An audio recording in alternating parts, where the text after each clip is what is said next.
important that we celebrate everything that's good about Black history and culture in our borough. And what a fantastic borough we have. I've lived and worked in this borough all my life. I'm in my 37th year with this council, and I'm absolutely passionate to be from Rochdale Borough. Tonight, I want to cover two things with your permission. One is to celebrate the past, and the second thing is to look forward to the future. It's not good enough just to invite me to the party. You need to ask me to dance. And finally, just to finish, I have an ID badge around my neck tonight, and the words on the lanyard, again, are really powerful. 3 words: proud, passionate, and pioneering. Why would you not have pioneering in Rochdale? These are all values we can relate to, and I'm convinced that working together, we can translate those words into action. So, it's incumbent on all of us to work collectively to help achieve our ambitions. And as a borough, I'm confident that together we have the pride, we have the passion, and we have the pioneering spirit to succeed. Thank you very much.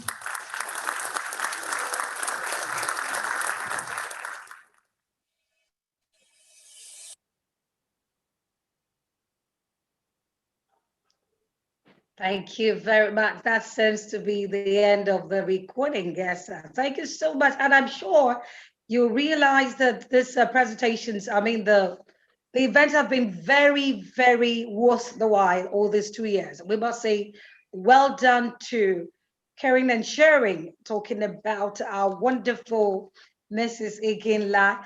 I can see it looks as if we're missing out this year because we're going virtual, but I don't think so, because exactly what we experience is very possible here. I'm giving the microphone, as it were, back to Layo for the next assignment. Thank you very much, Regina. Wow, I always wonder, where did Nikki get all this crowd from? Every time she's going into hundreds, 200, all these people. Definitely she's doing something very, very right. So well done again to Nikki and the whole crew, the whole caring and sharing team. You guys are doing absolutely an amazing job in your community. Okay, so moving along, we're gonna have someone who's gonna be playing the guitar. Her name is Hannah George. I'm not sure if I pronounced her surname right. If I've not, I'm really sorry, I do apologize. Is she ready for us? Is Hannah ready to play the guitar? This is a recording, by the way. My name is Hannah. I am from Kenya. And in honor of the Black History Month, I would like to remind us to appreciate our uniqueness and our diversity. Everything that makes us different brings us together. And just remember how special we are. And in honor of that, I would like to perform a song called Malaika. Malaika is Swahili for angel. And I hope you enjoy that.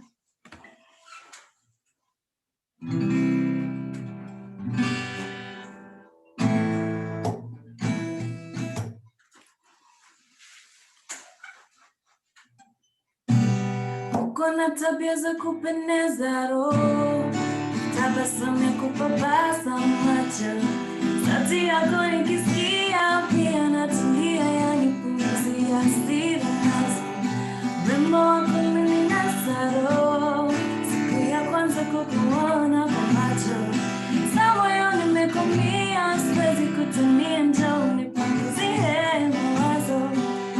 Feel you in my air when I breathe, see you in my dreams when I sleep, the one I've been waiting for all my life. And deep down in my heart I believe, unanifeel na kufeel ni one I've been waiting for all my life. Uko sawa na wote malaika na mabawa yao, wote wanapiga wimbo nyuma yao, wewe natakuwa sisemi now, sisemi baby.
Wow, wow, wow, wow. Thank you so much. That was a beautiful song, and the guitaring, I mean, instrument is, I wish I could play an instrument. Thank you very much, Hannah. That was beautiful. Okay, moving along very quickly, I'm going to introduce our next speaker who's going to give us a speech. Her name is, she's a counselor, Samina Zaher.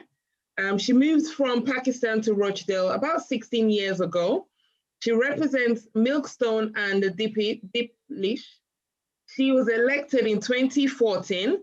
She worked at Thameside Council and Spring Hill High School before becoming a councillor.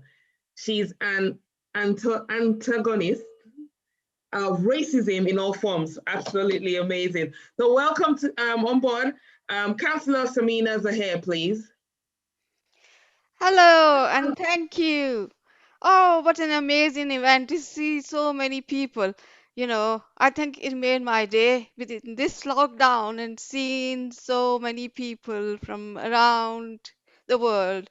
It's really amazing. Thank you, caring and sharing, for arranging such a spectacular event. We've been enjoying in person for past 2 years, but I think this is something we never have thought, maybe last year, that we will end up like that. But I'm still having that feeling which we had, before, and I'm really enjoying it and seeing so many people. And oh, I'm lost of words. uh, Thank you for the introduction, and you're quite right. In recent few months, the experience we had about racism wa- was was difficult to describe. That we, all of us, being human beings living in the same world, can treat each other like that. It's just beyond words, and it always made me sad that one day we are talking to each other in a nice manner, and next day you see awful comments, especially on social media, which they I never experienced anything like that before, especially, in past 16 years. I always enjoyed uh, people around me, their company, and talking to everybody. And the this time, I think most of the people using social media, it was unbelievable, and I spoke out about it, and uh, I think I managed to express my feelings against all these wrong things we say to each other. And uh, I always say that we need to respect each other, and I always use these this a small line that we are like flowers in a garden in this world.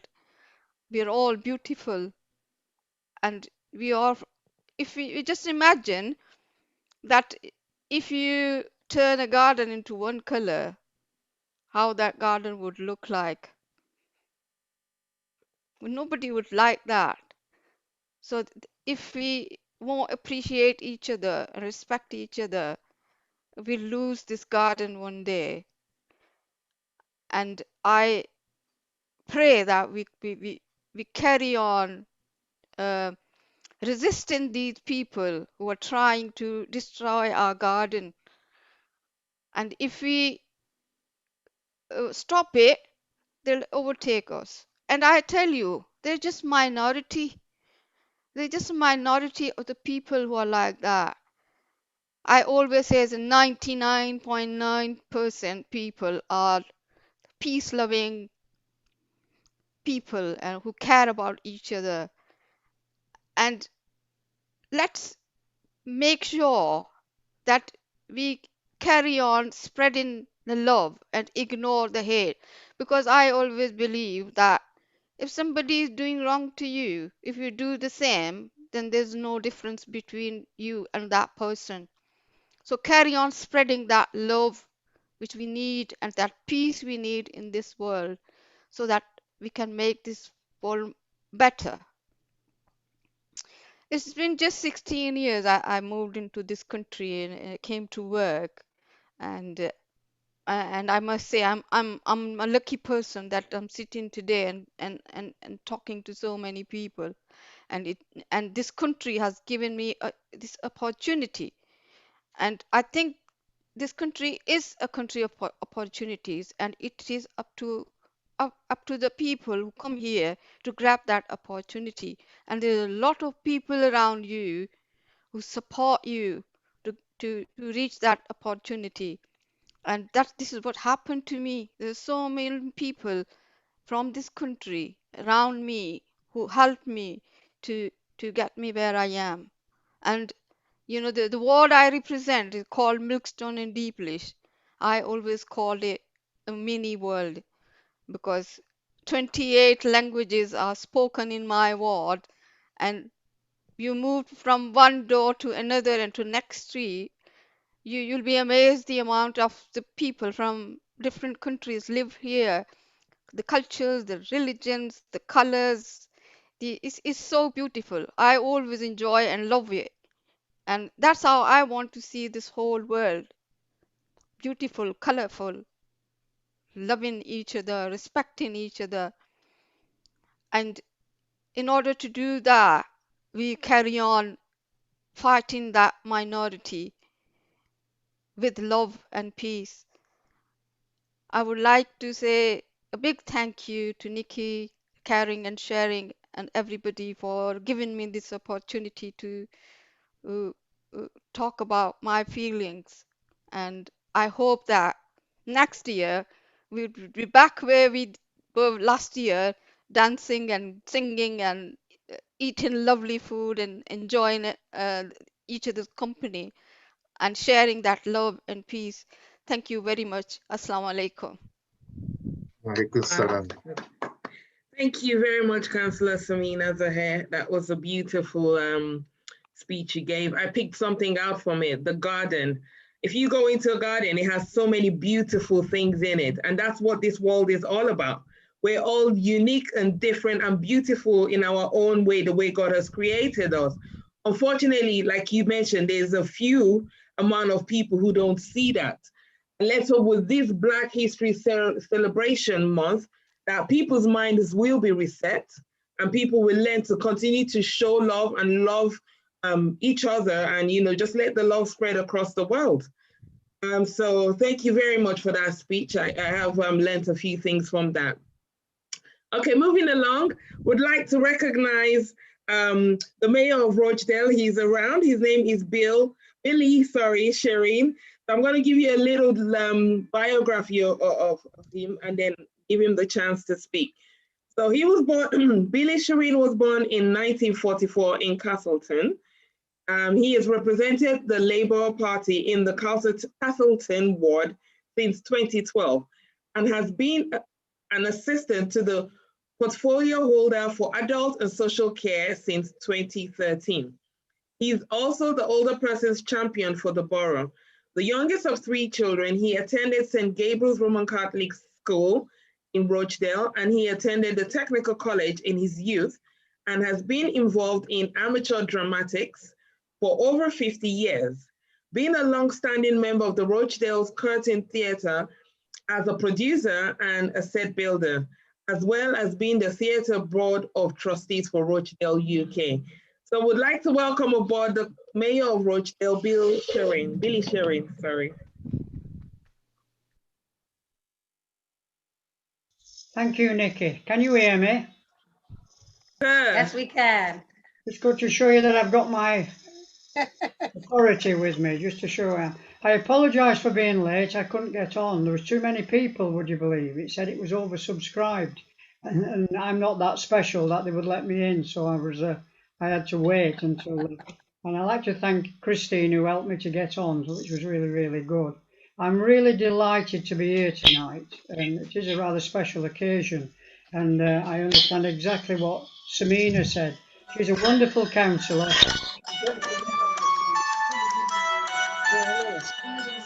Somebody's playing me music. Am I all right? I said Samina's a wonderful counsellor. It's wonderful to see an Asian lady counsellor because we're in a minority, but I think it's the same with the men as well. It's right that women should come forward now. It's important that they do because they have a lot to say. My wife has a lot to say when I do things wrong, so it's really good how women pull us back. So thank you, Samina. You're a wonderful person, and I have a lot of time for you. You do a lot of good work. Right, I shall start with my speech if I can now, Nikki. Now, October marks Black History Month. Now, it's an annual celebration of the history of achievements and the contributions of black people in the UK. Now, events celebrating African and Caribbean cultures are currently taking place across the UK until October the 31st. Now, the UK celebrates Black History Month in October. Now, across the world where it originated, commemorations take place in February, but both still have a common purpose, right? Now, Black History Month is seen as a way to answer the perceived invisibility of black people and to challenge the negative stereotypes that were often the only way that black people were pictured in popular culture. When I was a boy, they were always the bad ones. You understand that? That's sad and wrong. Now, Black History Month was first launched in London in 1987, and the aim was for the local community to be able to tackle and challenge racism and educate themselves and others about the part of history that's not taught in schools. Now, why is Black History Month important? Well, many believe that Black History Month is more important now than ever before, especially in the recent light of the Windrush scandal, which saw the long-term UK residents denied access to services, held in detention and removed despite living legally in this country for over decades. Now, the issue began because the Commonwealth citizens who had a legal right to be in this country arrived in 1973 and they were not given documents confirming their status, and they'd been granted indefinite leave to remain. That's what they thought. Public outcry erupted in 2018, and after this emerged, and it led to the resignation of the Home Secretary, Amber Rudd. What a mistake she made. The only trouble is there are people back home or in their homeland who want to be back here, and they should be brought back here. It's a travesty of justice. Now, Black History Month also celebrates the fact that black people have been living in Britain a lot longer than previously thought. You know, one of the oldest skeletons ever found was around 10,000 years ago, and that was of Cheddar Man. And guess what? His skin is dark. Right. So throughout the history, black people have always been present in the UK, but there's always been a lack of representation in our history books. Thankfully, this is changing. The history of the black people is now coming to the front, of which it should have always been there. Now, on a personal note, the first friendship I ever made with a coloured person was at school when I was about 10 years of age. And he was a boy, same age as me, who'd been adopted by a counsellor and his wife. And his name was Guilford Edwards. Now, he was a fun-loving character and he was very talented at song and dance. And it was difficult not to like him, but a lot of boys didn't. Now, why didn't they like him? We'd all been taught in class to love one another and everyone was equal in the eyes of God. The only possible reason was he was different. He was black.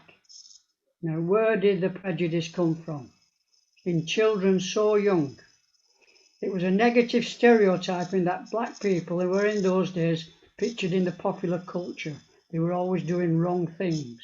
How awful when you think back. Now, my big sister Maureen was a nurse, and she would often bring student nurses home to meet my mum and dad, and they'd come from Africa and other places. There was a girl called Gina who came from Nigeria, and a young girl called Christina Myanga from Uganda, if I remember well. and they were always made very welcome in our house. And we actually took Christine on holiday with us to Cornwall, and she used to call my father Uncle Joe. There was no prejudice in my house. I was a very lucky man. When I was young in the 1950s, if you saw someone who was black walking down the streets, everyone would stare at them. It was so unusual to see someone of a different colour. Now, I often thought, what must it feel like standing out in a crowd like that person who was stood on the pavement?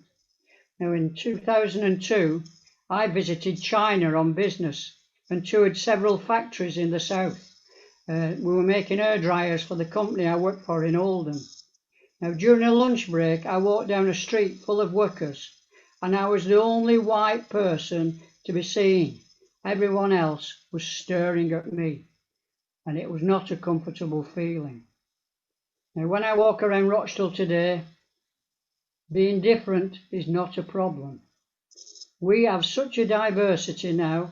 It's made our town, people have made our town their home, and it's made a place so much better.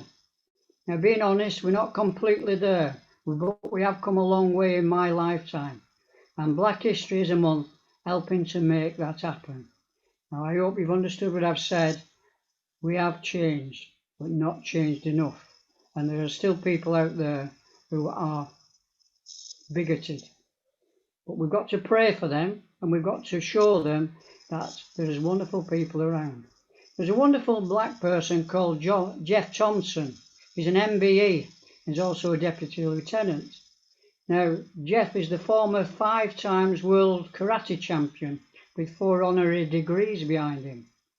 Now, and I have to look at Jeff, and I reflect on my humble beginnings from what I'm seeing there is a gentleman. If I look at him hard, he's the sort of person you won't deal with because he's big, he's black, and he looks tough.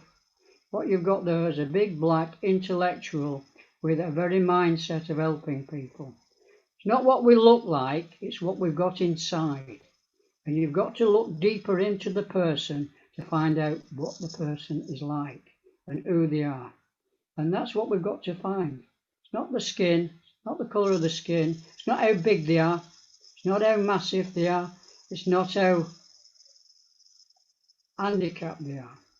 We've got to look for the person within that person. So God bless you all, and thank you for listening to me.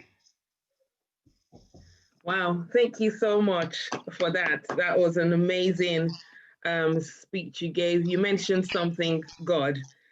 God is love, and with God, we're all the same. So if people began to look at everyone as just one happy, big family, obviously with, different giftings, it will make this world a better place. Thank you very much for that, sir. Okay, so moving along. Initially, when I introduced Nikki, when Nikki was giving her introductory speech, she mentioned being in a partnership. She mentioned a partnership called Mama Health Poverty Partnership that she is in. I'm part of this partnership, and we're about 11 organizations, and our aim and our purpose is really to support the BME African women and girls in Greater Manchester. We came together 2 years ago, and it wasn't an easy journey, but we couldn't have done it without the help of this sister, this amazing sister of ours. She held, it wouldn't make, if we didn't celebrate her this Black History Month, we are cutting ourselves short for not doing that, because honestly, she put her heart in for us. She went all the way. She pulled our ears when we were naughty. She held our hands when we were scared. She supported us. We ate together. We ate Nigerian jollof rice together. We drank tea together. Amazing woman. I'm going to sort of introduce her briefly and give her the chance to speak. So her name is Dion Nelson. She's the Deputy Director at the Women's Resource Center, a defender of human rights and equality, particularly for women and girls who are discriminated against and on the intersecting grounds of sex, race, and class. With more than 25 years experience working in operations and management with the charity sector. Her background is originally development and improvement, working with small and medium-sized charities to build capacity and know-how, initiating income-generating concepts and consortia. Dion's particular areas of interest are Black feminist womanist theory, partnership dynamics, women in leadership, and social enterprise. So I'm going to give Dion the chance to come and speak. Welcome, Dion, please.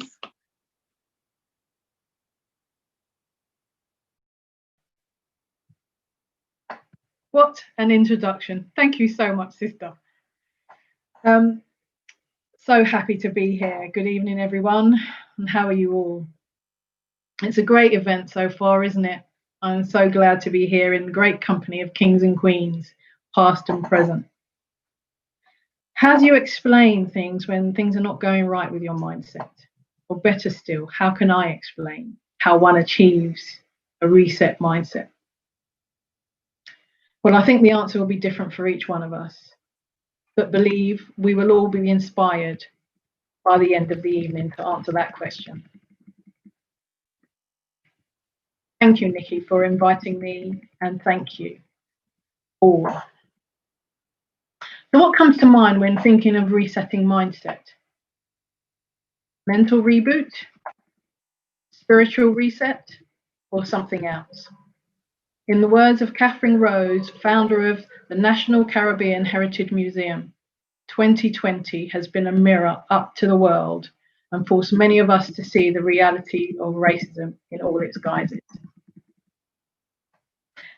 As a woman of African descent, the realism of this month brings inspiration and releases our inner light, giving us permission to shine, to openly acknowledge and celebrate the untold stories and achievement of men and women who took courage to leave their mark on the world, such as campaigner and the mother of Stephen Lawrence, a British teenager who was murdered in a racist attack.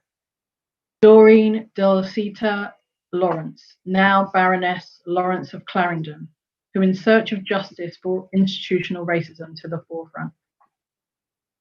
Silas Akinole, considered as a genius at an early age, today the highest paid and highly sought after robotic engineer, founder of Reach Robotics, specializing in fusing gaming and virtual reality products.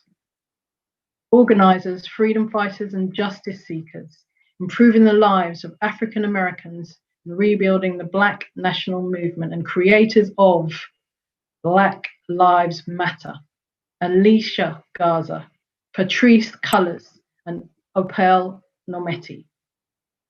Her names are never mentioned, or certainly not enough, when we think about and talk about Black Lives Matter. So I needed to shine the light on their names today. First female attorney of Dominica, and only female prime minister. Dominica is where my parents are from, yes? Served as head of state longer than any other prime minister of Dominica, Dame Eugenia Charles. I think I need your help with these two, but I know we're all on mute. But I'm going to tell you anyway. I'm going to go through it, the motion. Perhaps you can put it in the chat. First American born outside the US to serve as president. Tell me who I am. Barack Obama. Achieved international fame for playing superhero Black Panther in the majority all cast of people of color. Tell me who I am. Chadwick Boseman. Mary Patrice Davison Kinner was unable to patent her inventions. She was refused funds in 1957 as an inventor of a woman of color. And because she was Black, she was never given the chance to have the funds. She was the inventor of what we now call today the maxi pad, and she never gained any money and a penny from her invention. They are just a few. I shine my light today on every historian of Greater Manchester's first African-led Mama Health and Poverty Partnership women who give of themselves defending and advocating for local women whose untold stories and experiences of poverty and racial trauma go unheard. They shine their light, providing cultural specific services, empowering the voiceless to reset and reboot and go again. I celebrate these sheroes of Mama Health and Poverty Partnership members, aka MAP, for producing fruit of altruism, love and forgiveness. And today I give you permission to celebrate them too. I am Dion Nelson, proud sister and mentor of the mamas.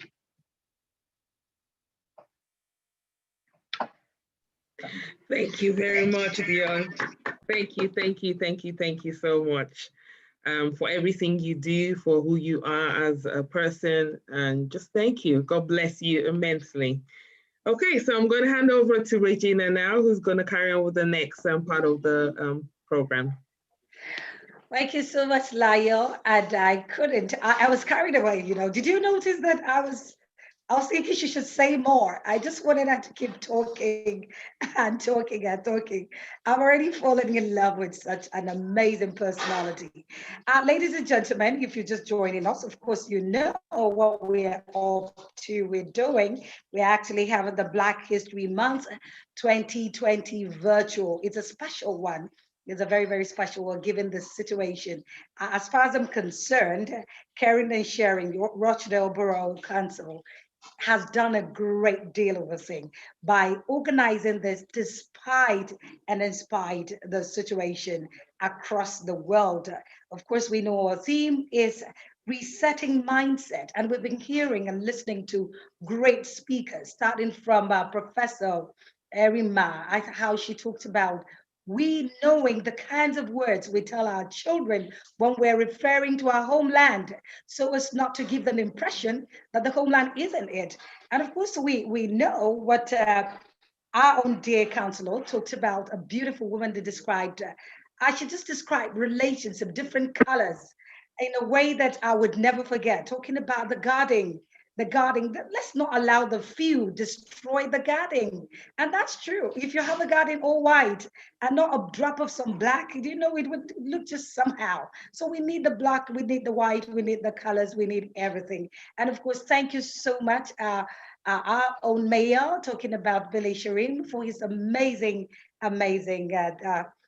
welcome, or I'd rather call it a welcome address, telling us how he too lived in a time that segregation wasn't as bad as this. You were lucky, sir. Thank you so much. And our mama here, giving an oration. She's an orator. That's just the way I can describe her. So, ladies and gentlemen, I'm bringing to you an amazing personality. I'm bringing here who happens to be. I just read her resume, and I was wondering. I said, this young lady has crossed waters and has done a great deal. And so not to waste our time, let me read a little bit about our next speaker. She is Roxy Ndebumadu. Roxy is a fighter and a survivor, a woman defined by resilience and ambitiousness, and of course, and life experiences which taught her to persevere through adversity. An award-winning trailblazer who drives inspiration, leads innovation, and cultivates community. She's also a scholar who gets others to face fears and tell stories. In November 2019, Roxy made history by being the youngest woman elected to serve as Bowie City Council woman, and also the first African American to represent our district, consisting of 68,000 constituents within the state of Maryland, talking about the United States of America. This wonderful month, we're welcoming an amazing African doing great things and leading the stride, blazing it. Ladies and gentlemen, let's just put our hands together for Roxy Ndebumadu. I'm just hoping that I didn't murder this name. Ndebumadu. Welcome, Roxy.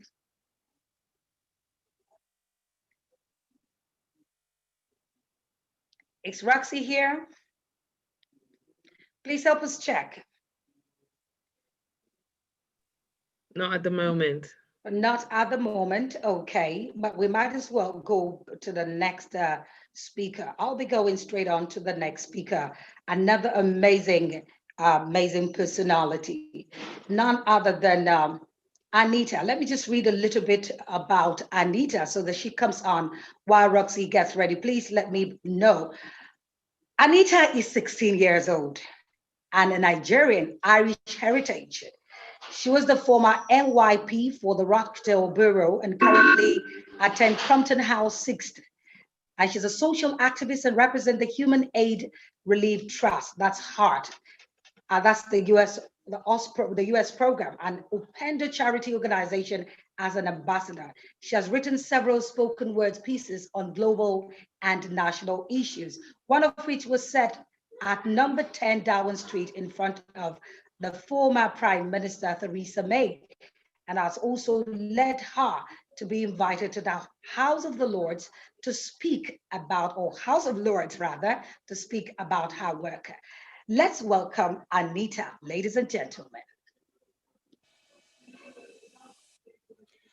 Do you like the way I speak? Does my use of laborious words intimidate you? Does the rhythm in my voice undermine you? Does the clarity in my speech unnerve you to the core? Does it leave you wondering what a girl of my color speaks like that for? Yet even if you're utter disgust, you still come back for more. On Mochlight on Doig Alachram. Does my penmanship rile you? Does my way with words enrage you? Are my use of sophisticated sentence formation strange to you? Is my intonation and volume maddening because it's perfect for public speaking, which is the last thing you ever wanted from my race you left bleeding? Tá mo fear, féin agus mo fear amran, tá sí is dichach. So why are you astonished? You brainwashed me with your perfect English and my native tongues you abolished. So now I use what was meant to oppress me to speak my truth and be free. But the most asked questions isn't about what I speak, but more about how I speak and why my friends don't sound like me. Tanish mo le fall no more on closhing. 2. Cain for neach laige lot achocho. So I don't care if you don't like the way I speak. I don't care if I make you feel beneath. For years I felt that way and nobody cared what I had to say. I was too posh, my English too polished. Stop thinking you can be as good as those who taught you. Ní féidir láisteach nor chóir lom. Shame on you. How dare you make me speak like you, but not too much. You're not meant to be that educated, not too soon. You shan't speak in such a manner. You're just throwing bricks in the spanner. Ah yes, you can't speak your native tongue. Our job is made whole. Don't think you can brush up on your English to make up for your incapability. That's a hole you won't ever be able to fill because we've taken your soul. Will fi thorm kiada niar foch mochen riach is a onmirich achwino. My name is Anita, a name of Sanskrit origin, one of the oldest languages in our time. My name is Osasanaga, a name of Benin origin, my mother's native tongue. My name is Anita, a name of Sanskrit origin, one of the oldest languages in our time. My name is Osasanaga, a name of Benin origin, my mother's native tongue.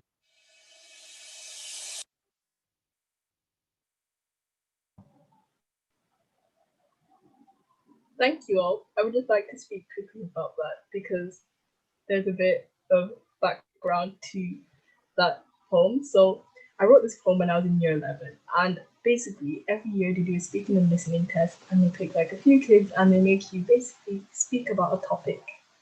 And for me, I just found it so useless. It didn't go towards my grade, but basically they decided how well I could speak English. And I thought, why is this such a big deal? Why does it have to be such a big deal? And it kind of led me to think about how the English GCSE was set up, literature and language especially, and how so much of it was how much of a big deal it was, especially the speaking part, which I didn't want to do at the time.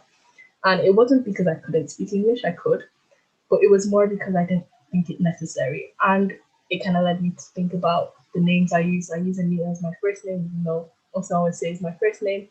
And it led me to think about how many things I kind of let slide, the little microaggressions that I didn't think it was a big deal. And it allowed me to kind of express myself in a way that made me think, well, my voice is my power and I should use it more often. So I kind of have it there as more of a encouraging poem, spoken word to any person who ever feels like they're beneath, any person who ever feels like they can't, their name is too big, it's too long, nobody can pronounce it, because yes, they can, and they will pronounce it if you correct them enough times. So I think it's really important that people make sure that they do take up space, they do make those big changes in their society, and they actually make sure that they stand up for what is right. Thank you.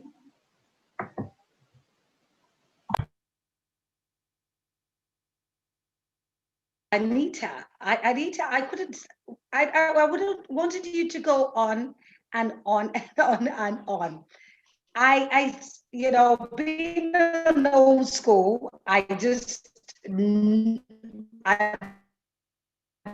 bumped into spoken word. It was about the raps, to hear spoken words in a deep, and not just articulating it, but sending a message that reforms the whole society. And to say that the leading lights are actually the Blacks across the continents of the world, that to me is an amazing, amazing one. Did you hear what she was talking about? Trying to tell you that I am good in my skin. It's just about the mindset. In my skin, in my color, in my tone. Don't make me become something else. When I am me, I am the original me. I can't copy anyone. I thank you so much, Anita Okunde. Yes, Okunde, I think that's the name. She has a lot inside of her, Benin, and go up. She's just a Black. I just love the fact that she is our own special Black person. Okay, I'm supposed to introduce another person. Lyle, could you help me? Because I'm trying to open up something. Could you just help me? Go ahead. Yeah, sure. Okay, so before we introduce the next speaker, we've got a group of people, is a presentation. They're on the talking drum. And if you're Nigerian or maybe other African countries, you might know about the talking drum. So they sing with a drum and it talks. So I'll let them basically do it so you know what I mean. Are they ready for us now? There they go. Ìwọ ni, ìwọ náà kọ́, Ọlọ́run ọba màmá ni.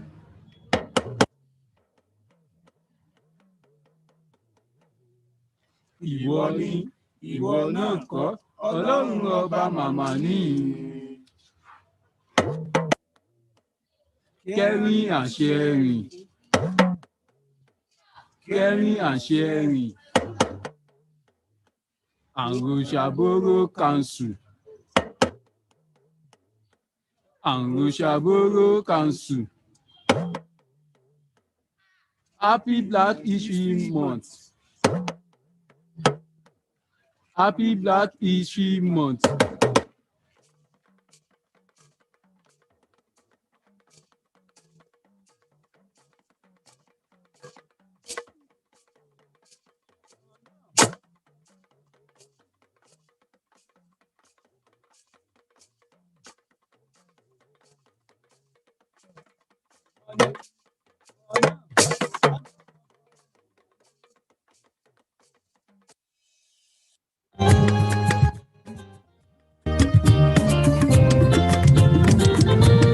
Orísun mà ni wá ò lè gbẹ, orísun mà ni wá ò lè gbẹ. Àwa la láṣà, àwa la lédè, àwa lọmọ káàárọ̀ oòjíire. Àwa lọmọ Afẹ́fẹ́gbáyé, kárí gbogbo àgbáyé. Adé orí ọ̀kín tiwa, ìmọ̀ ìṣe tẹyẹkẹyẹ. Bíjì bá karama, tí fàrókò yá ní ìlànà. Orísun o, orísun mà ni wá àwọn ẹgbẹ́.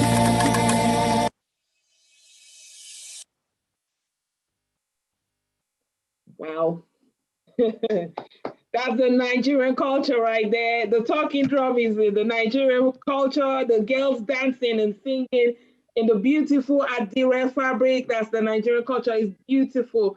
Honestly, the Black people as a people, you know, we are blessed with colorful things, you know. We're just blessed. And I'm glad we get to celebrate ourselves today. and hoping that people's mindset will be reset in, you know, celebrating Black people. Okay, so moving along, I'm going to be calling on our next speaker. I'll tell you about her. So her name is Magdalia Maki Cooper, also known to many as the Liberia's Angel. She was born in Monrovia, Liberia in the mid-1970s. She had a happy childhood until until her life was deeply affected by the Liberian Civil War in the 1990s. After enduring firsthand some unthinkable and unspeakable atrocities during the war, she sought refuge in Côte d'Ivoire as one of thousands who fled the conflict and killed more than 200 people and displaced hundreds of thousands more. In 1993, Magdalia migrated to the United States and was reunited with a family in Newark, New Jersey. She attended Barringer High School in Newark, New Jersey, where she ranked third in the class of 1,200 students, wow, and was awarded a full academic scholarship to the College of New Jersey. In 2010, Cooper launched MCF Academy, a tuition-free boarding school for vulnerable and at-risk children. She holds several leadership and advisory positions in the United States. Please let's welcome Magdalia Cooper, also known as the Liberia's Angel. Welcome aboard, please.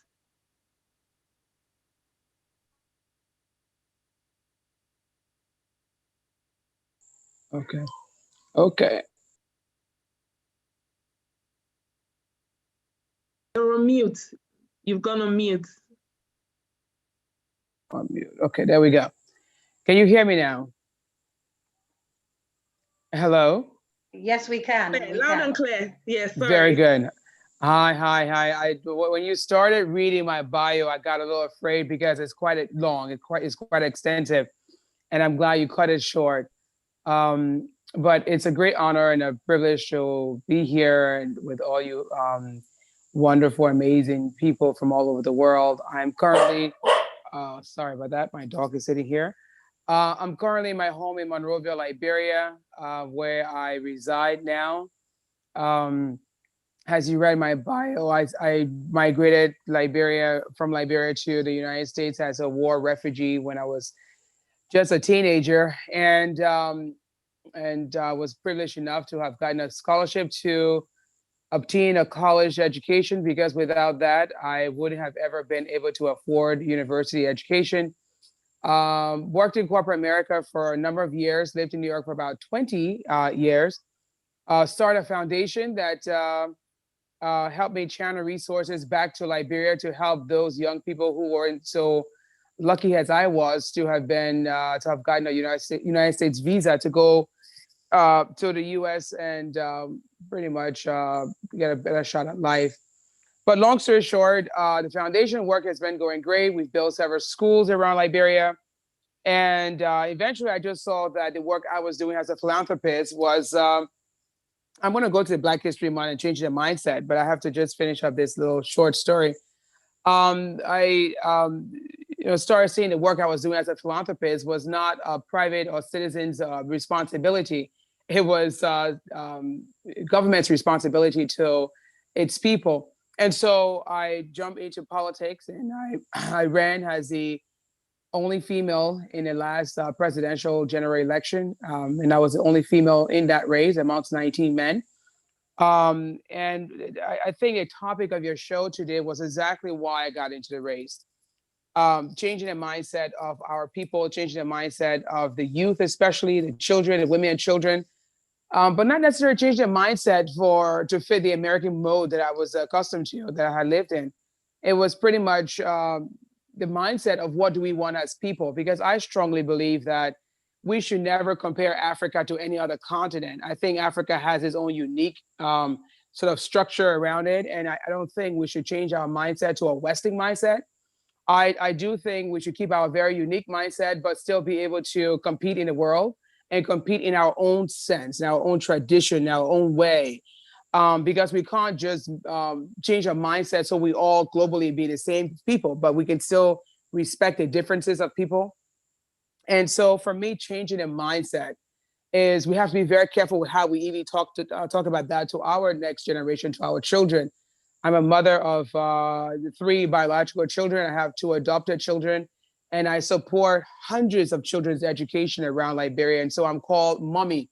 Everyone calls me mommy. So I have children all over the country, but I'm very careful when I talk about changing mindset because I want them to keep their traditional or their unique sense of being Africans or being Liberian or being, when I'm in Nigeria or Ghana or Senegal, to remain who they are. But also understand we live in a global universe that is competitive. And if we do not, if we don't have the level of education to understand the linguistics of the world and how to negotiate, we will always end up with the worst end of the deal. And so for me, changing mindset is finding out, number one, who we are as a people, as Africans, as Liberians. I'm from Liberia, from the Grebo tribe. And my tribe comes from the southeast of the country. We have about 16 tribes in Liberia. And so my tribe is I'm a Grebo woman that hails from Liberia, that's a universal citizen. Or hail from Liberia, from Africa, and I'm a universal citizen. And so I just always, I don't appreciate it when people tell me to change a mindset, or we have these conferences on mindset, and we're trying to tell our young Africans to be more like the white Europeans or the white Americans. And I don't think that's the direction. And so we have to really clearly define what it means when we talk about changing mindset. We should always remain uniquely Africans, but understanding there's a global universe that we compete in. And we need a level of education. We need to know how to look in our counterparts' eyes. I worked on Wall Street for a number of years when I worked in New York. And I was able to come home and speak my local Kolokwa. When I'm talking on the streets, you can't even understand what I'm saying, because that's how I talk in Liberia. But when I'm on Wall Street, I speak to my Wall Street colleagues to get those deals done, because I love to make money. That's just what I do. That's what I did when I was on Wall Street. I like to make money. And so I was able to speak the Wall Street language. But when I came home, I talked my local Liberian talk. You understand? So changing our mindset is just not changing our colors of our darks, beautiful skin. Is not changing the way we look. The way I see so many of my friends, and I hope I don't offend anyone on this program this evening. I see so many of my sisters changing their skin colors, all the plastic surgeries to make themselves look like white women. And I said, why would you want to do that when you're so uniquely, beautifully African? African, that's what you are. And so the mindset changing for me is just how to compete in the rest of the world so that we can negotiate those deals for Africa. Now we have this inter-Africa trade. How do we trade, inter-Africanly, I guess you would say, with each country? We have Nigeria being the largest economy within the region. We have South Africa. We have all these great countries. When Africans start trading amongst Africans, we will have a better shot at having a better economy. And so for me, I'm a risk taker. I love what I do for work, and I go around Africa and the rest of the world. I do a lot of speaking at different conferences, but really, I think that mindset, we have to really define what it means. Or maybe you guys have already defined a direction of it, and I wasn't here because I was trying to log on for quite some time. But changing that mindset is knowing that we have the rights to exist as people, and we have the right to make decisions as to how we want to lead our nations and what we want as a better future for our continent, our young people, and ourselves. I just know I have the same rights as any of my colleagues, whether they're from the United States or from Europe or from Asia. I have the same right to be in a space. And I'll go this far as saying that my advocacy work, I fight a lot for women's rights, because I see in my own country, our constitution, I went through my national constitution word by word, text by text. And there's no place in my constitution that mentioned the word she. Everyone in the nation of Liberia is referred to as he. And that's something I've been fighting from my end to say, wait a minute. We said we are a democratic nation. we follow the democratic process. And when you define the word democracy, it's a type of rule that is for the people, by the people, and of the people. And who are the people? They are men and women. So why aren't women mentioned in the Constitution? And so we're going through our constitutional referendum at the moment. And so these are things that we have to make sure we know our rights. I have just as much right as any of my male counterparts. And so I want to see an Africa, I want to see a Black race that feel just as comfortable on this earth, and that take ownership and feel that this is their home as well. We've had an unfortunate past where certain nationals or race of people have, dominated the financial world, and we are now trying to obtain the same level of education to be able to fit into that world and speak the same language, because I think it's all the issue of racism and the issue of segregation and all those things. I think those are things of the early days when we all didn't understand where we belong. But today, as long as we stand our own grounds, and I've been privileged enough to be mentored by powerful Black men and women across the world who just said, listen, I belong here just as much as anyone else. And I'm going to make money for my family and myself just as much as anyone else. So I think it's just changing the mindset is knowing what you want and how you're going to do it, and not being intimidated by anyone in any space. Because as a woman, even living on the continent of Africa, most people think I'm an oddball, because I'm always in spaces where there are more men than women. In a political space, I'm a woman. I have a right. I will participate in politics just as much as any man. So I don't see the difference between people. And not that I don't recognize colors or sexes or sex or I should say gender, but I just also think I have every right to be here just as much as anyone else. So I walk in rooms with confidence. I make sure I pay my own bills, I carry my own weight. I'm never a victim. And so changing mindset for me is pretty much standing your ground, owning your own, having your own.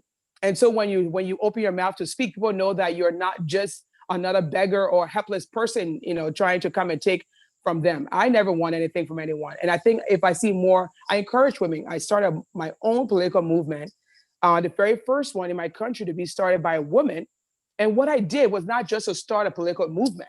It was to start a political movement that will empower women financially, economically, and gave them a golden, not when I say golden ticket, just that smooth ride through the electoral process. Because I know women are oftentimes cheated in electoral processes. And so we have a political institution that makes sure we stand behind our candidates and we empower them financially. And we have a whole advocacy wing that just pound issues that are ills in our societies, like women's rights, girls' protection, children's protection, violence against women, this whole issue of rape. There's massive, just the numbers are huge when it comes to rape in our country. And so we've been protesting and peacefully protesting and advocating against those things. So I don't want to take up too much of your time. I want to yield here and pass turn the floor over back to the host, but I'm grateful to have been here today to share this platform with all these wonderful, amazing people I see on the screen. I don't know everyone's name, but I say in terms of changing mindset, I own a piece of this global universe. I own a piece of the land of this global universe. And I don't look at anyone as being more superior than I, and I'm not superior than anyone else. So for the next generation, we just have to empower them to understand the global language of negotiation, and just own their own. It's time to make money for Africa. Africans building Africa.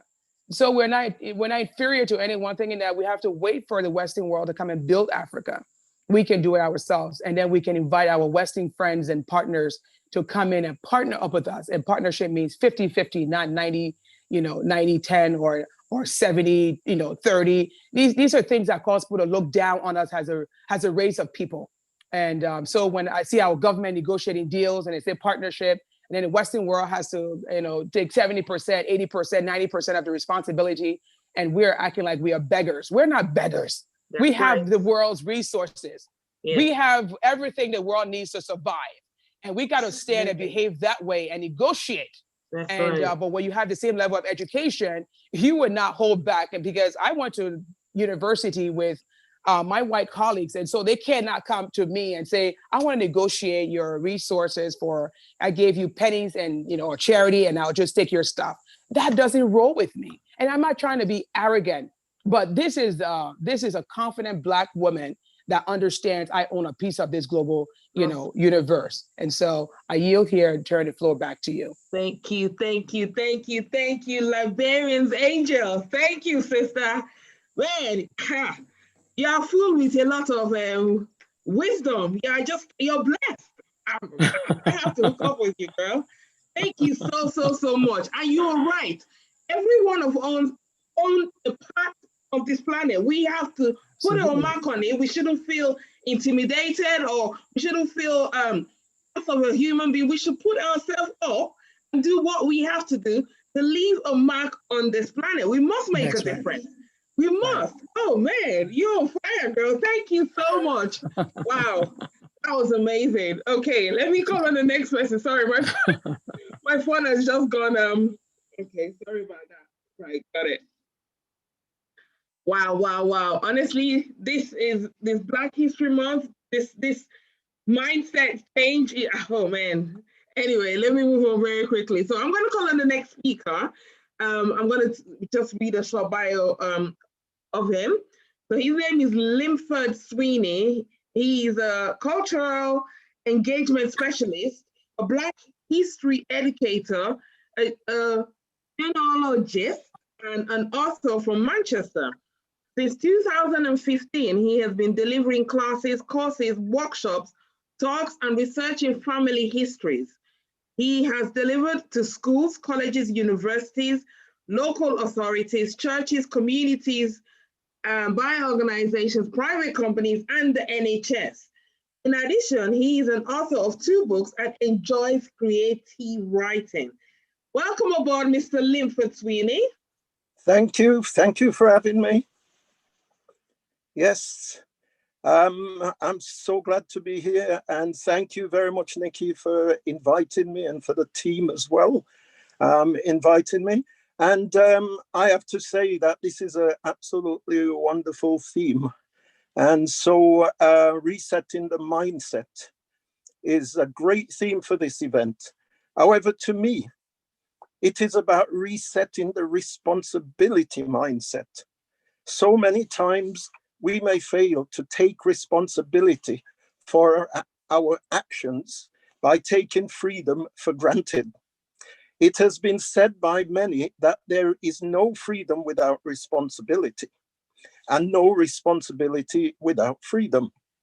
For African people, many of whom were physically enslaved for more than 400 years or have lived under colonial rule, there is a great need to reset the mindset. Rebelling, escaping to freedom, revolutions, peaceful marching, and forgiving those who have sinned against us may have given some welcome respite, but maybe that is not enough. The recent Black Lives Matter protests and the shameful Windrush scandal clearly show us how much further we must go. And the responsibility mindset is essential to true justice, understanding, and freedom. For example, Ghana gained independence from Britain in 1957 under the great leadership of Kwame Nkrumah. And Jamaica in the Caribbean's own independence came in 1962. And many other newly independent nations have arisen over the past 50 to 60 years. With that, there was the possibility of total freedom and justice for everyone. However, when political freedom occurred, the ancestors must have rejoiced. And to see those Africans who had been scattered far and wide coming together is the next step forward. Independence was just the beginning of yet another struggle, a struggle for the mind. Although physical slavery had ended, mental slavery took its place. A new war, not of our own making, had begun, and Africa and its diaspora were ill-equipped to win without a total shift in its mindset, a resetting of the responsibility mindset. In today's world, freedom comes at a price, and that's where responsibility kicks in. The price will have to be paid, and if not, the interest will continue to grow over many decades, and in the case of Haiti, centuries. The civil rights movement in the USA adopted the philosophy which encouraged and fostered a beggar mentality. In other words, it was felt that to gain justice, equality, and a better quality of life could only be achieved through marching and begging the government. Freedom doesn't mean relying on or waiting for handouts. Marcus Garvey, the great Back to Africa campaigner, said, "We are going to emancipate ourselves from mental slavery because whilst others might free the body, none but ourselves can free the mind." Rebuilding Africa and its diaspora must remain a self-development process. It is about doing it for ourselves, obviously with a little help from our friends. Marcus Garvey exhibited a responsibility mindset. Remember that Africa for some 1,200 years had faced great hardships, with the forced removal of some 25 to 30 million or more people from its shores, leading to the destruction of countless cultural, spiritual, environmental, and family systems and traditions. It will take time to recover from such devastation, but we must continue to move forward. Going backwards is not an option. In the past, Africans ruled their own lands. We had the majesty of ancient Egypt, the economic power of Meroe, the ingenuity of the Aksumite Empire, and the might of ancient Ghana.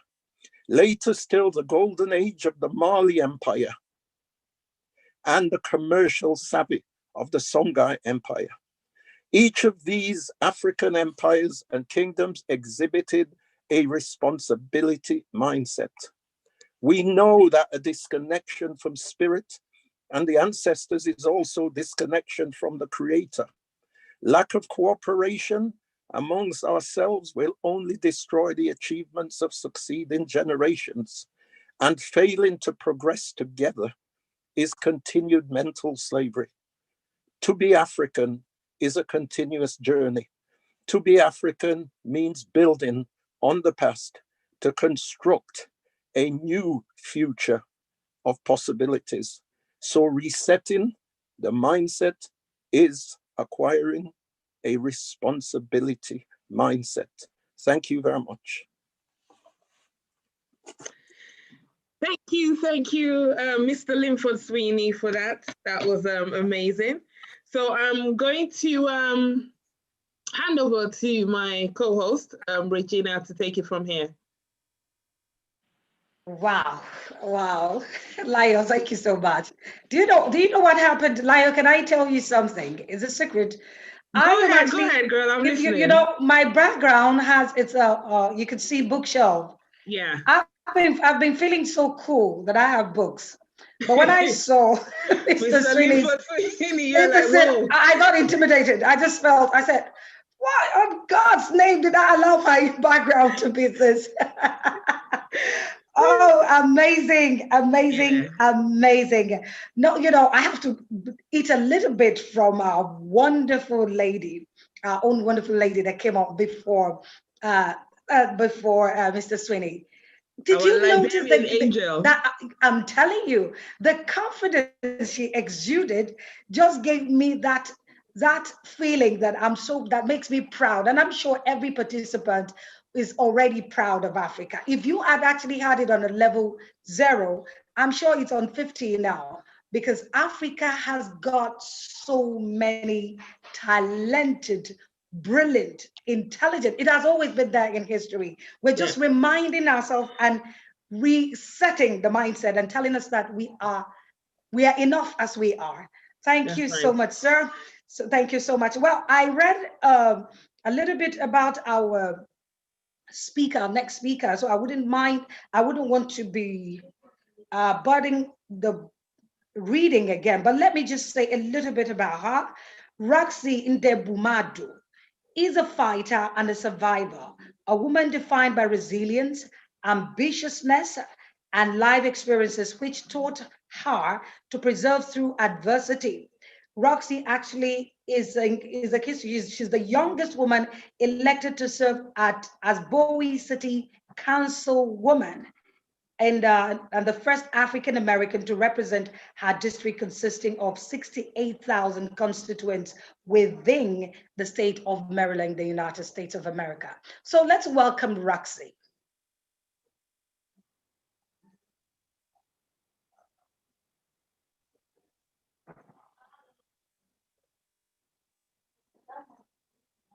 Is Roxy there? Is she having difficulty? Is she having difficulty? I might have to go straight on to Mary Jane. I'll just go straight on to Mary Jane.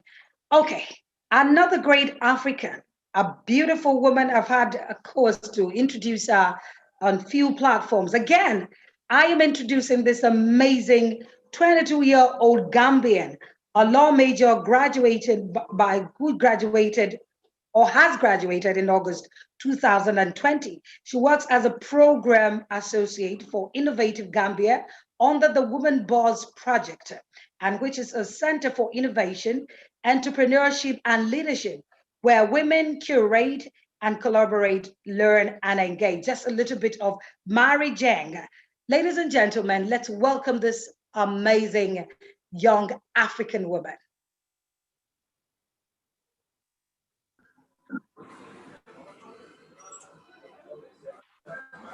Thank you so much, Regina. It's such a pleasure connecting with you once again. And I extend greetings to the various stakeholders present in this auspicious event. I'm humbled to be speaking, of course, at such an event together with people I mostly look up to and admire and are inspired by every day of my life. As you rightly mentioned, my name is Mary Jeng, 22 years old, a graduate of law from the University of the Gambia, an activist for women's rights, and an entrepreneur. Today, I feel, is another day to reflect on how far we have come as a Black community towards our fight for equality. It is a day to celebrate the great people of our race who strived for a difference in the way the Black and white man were treated, remembered, and appreciated. A day to remember the power we possess and how we should continuously use that power to effect change in our societies, no matter where we are. Resetting the mindset, a topic that has more to do with the many rippling effects that colonialism has left the Black community. Unfortunately for us, systems that were put in place by colonial powers to oppress people still exist today, and we must carry on the fight to break free of these ideologies. This has left a case where a BAME individual has to be put in twice or more of an effort to be recognized in whatever field they may find themselves. We're continually racially profiled, brutalized by police, denied benefit opportunities merely because of the color of our skin and backgrounds. This year in particular, we have been purview to the many social and economic challenges faced by the Black community, which gave rise to the hashtag Black Lives Matter protest across different countries around the globe. The youth made commitments to learn about Black history, heritage, and culture, as well as understanding racism. Colonialism placed us in a position where we unconsciously seek validation to feel better about ourselves, who we are. The inferiority complex which causes young people, especially in my country, to bleach their skins just to feel good about themselves because of the misconception that you can only be light-skinned to be beautiful and confident, which is not the case. I am Black, I am beautiful, and I am confident no matter, I don't need validation to believe otherwise. And that is why this year's Black History Month is crucial, as it should be used as a yardstick to explore, discover, and tell the many untold stories about racial inequality. We must make the commitment to reclaim our history and take the lead on how the stories about our history are told and recorded. Resetting the mindset largely involves a change in perspective on how we measure our worth as a community. And we, the youth, are mostly at a disadvantage in regard because we grew up learning mostly about the cultures of other races. So we're forced to dress like them, act like them, and live like them, forgetting that we have a beautiful culture. We must decolonize and reclaim our history and tell it candidly to our children and generations to come. I must reiterate that we cannot change the narrative alone. It should be a collective responsibility. We must be united against racism, speak with one voice, support each other, and not be divided by ethnicity, because this is one race. Black culture is beautiful, as I said, and we should never allow it lose meaning. In accordance with the theme as well for this year's Black History Month, I would like to delve into my areas of expertise, empowering women and girls. We have a collective goal to make sure there are adequate resources and opportunities for Black women and girls, to make sure we are well represented in vital circles. We have had to deal with enforced mindset of wanting more for ourselves as Black individual is deemed as asking for too much when we honestly are not asking, we're demanding, because that's one way to kill the inferiority complex plaguing our communities. I have been privy to work with other young people across the African continent via the two organizations I work with, namely the Pan-African Female Youth Leaders and the African Youth and Adolescents Network on Population and Development. Both networks consisting of youths from across Africa geared towards addressing youth issues, promoting demographic dividend and sustainable development in Africa. It is a clear manifestation that working together yields more impact. My advice to myself and all of us would be to collaborate more with Black-led organizations and professionals to empower communities to define and share what Black history means to them.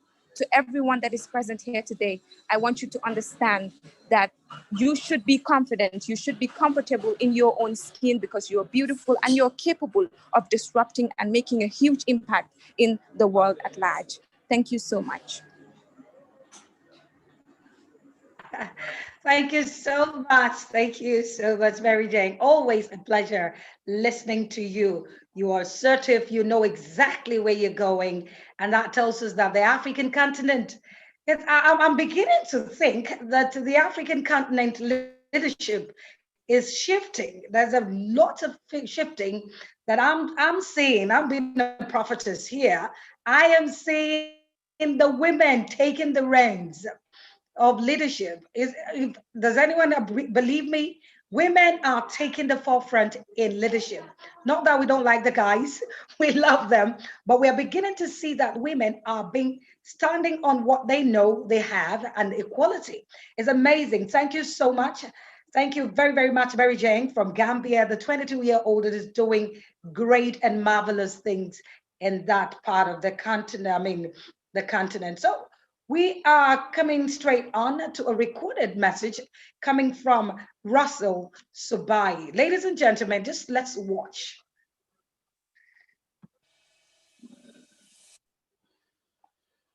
Brothers and sisters, I'm so happy to be with you this night. And I'm feeling so humble, so grateful to be part of this group of people celebrating Black History Month. I say thank you to Karen Sharing to invite me to share some achievements that have been made in our community. As we said, my name is Russell Subaimbaya, coming from Congo, Kinshasa. As you know, Congo Kinshasa is one of country in Central Africa. So this couple last months, I've been going through a lot of things with COVID, with pandemic, with lockdown. A lot of things happen in our lives.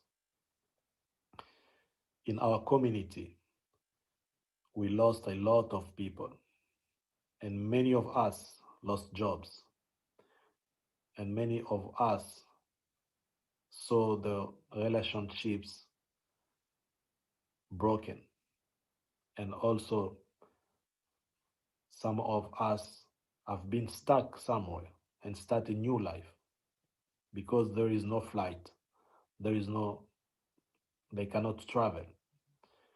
And in somehow, it's time from now to rebuild our life and move forward. And I've been inspired to publish this book. The title of this book is The 3 Effective Steps to Rebuild Your Life. This is my contribution in our community. I'm talking about how we can rebuild our life when we need it, when something happens. So the first step is how we can make a peace with our past. Good or bad, we need to make peace with our past and move on. The second step is about to update our mindset. And the last one, we need to feed our hunger.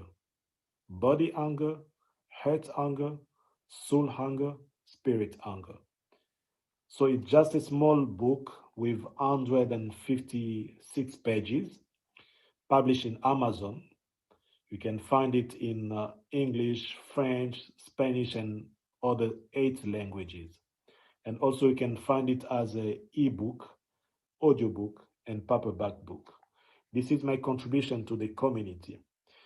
It's time for us, as the subject said, that we need to reset our mindset. It's time for us as a community to not always playing a victim card, but the way that we can reset our mind is to build power in our community. And the first thing, according to what I think, that we have to do to reset our mind and build the power in our community is to accept, to learn, to live according to our identity. We are Black African descent. We need to live according to our value around family.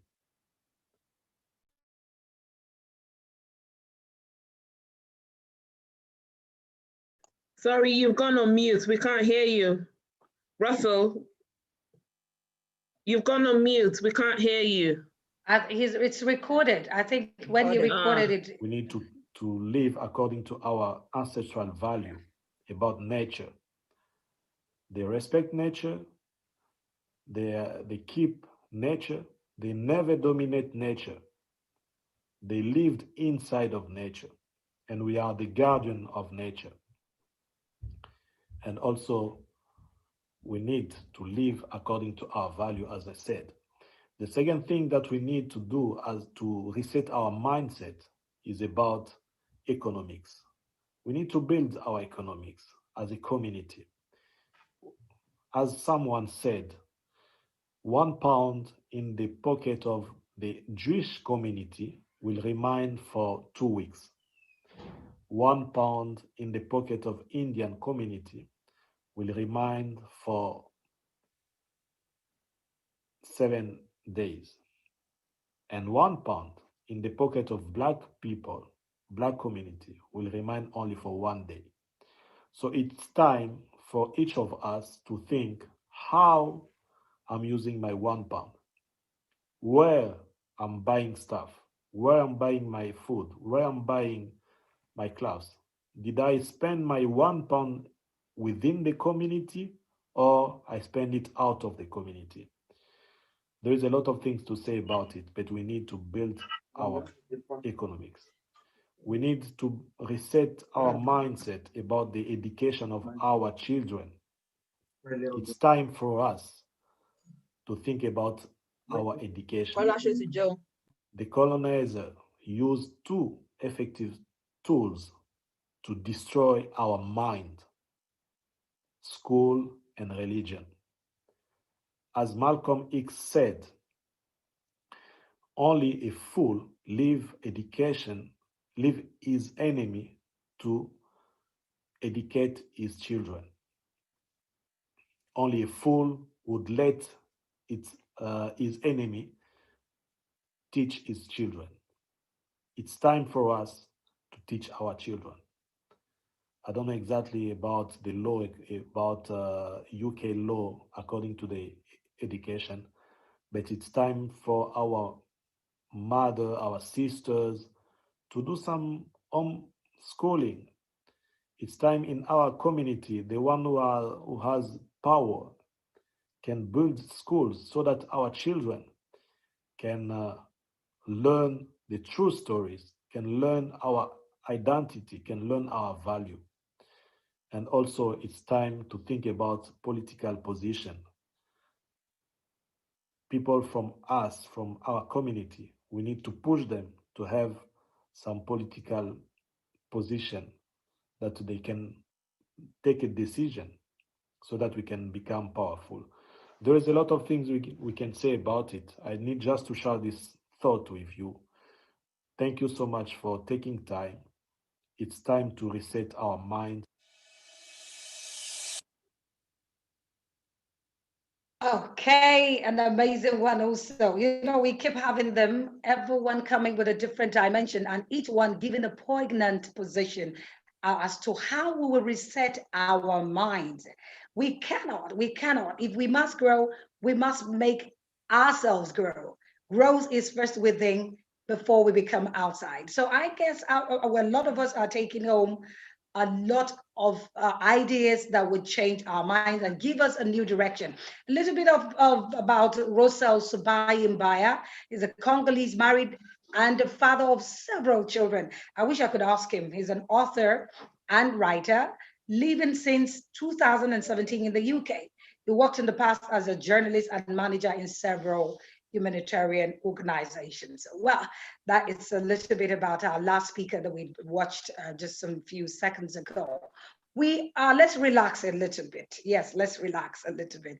I know this is quite amazing. We're eating into some time, but please, ladies and gentlemen, in just a few minutes, we should be over and through. And I'm glad that the speakers are really using the little time. Please, brevity would be very important for us here. But we have a recording of a dance here. You know, Africa, the combination and the culmination of our gathering has some dance, and our dance has a meaning. We don't just dance, we dance well. So we're bringing the recording of this group called We Are One. So are we ready, Adrien? Thank you.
When those girls were dancing, we are one. I just remembered my time back in London as a teenager when we used to wind up our waist and stuff. Dion was laughing.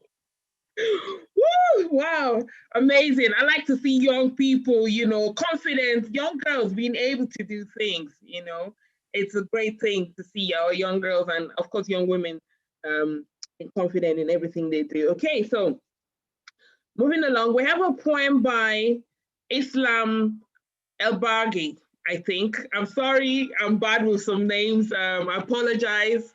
So we have a poem by Islam. Are we ready for that presentation, please?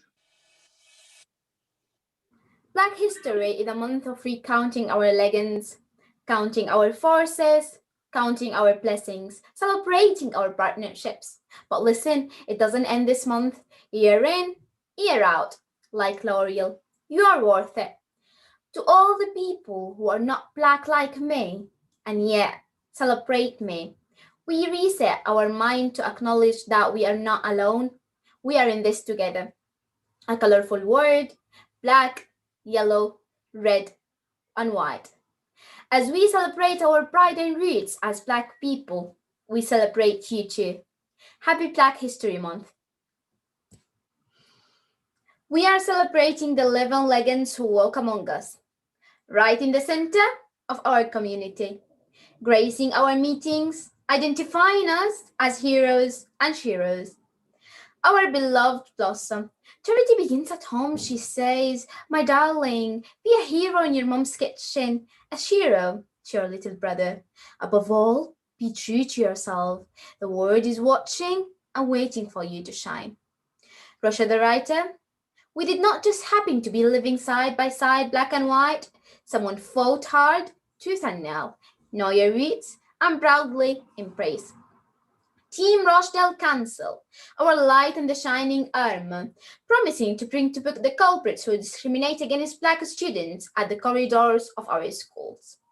Dr. Annabelle, a force to reckon with.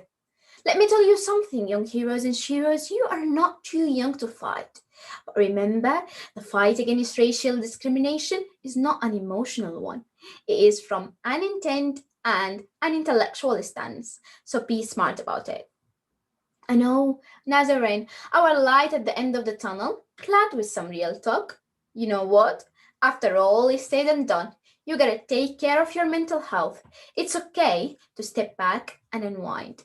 Your dreams need you to stay alive and in the right frame of mind. So, live and breathe.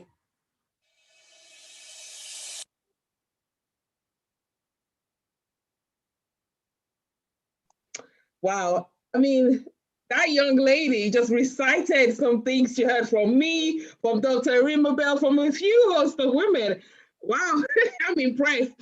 Amazing. That's, of course, the young people from Rochdale Council that Caring and Sharing work with. They're amazing young people. I've met quite a few of them. Really, really lovely, lovely young people.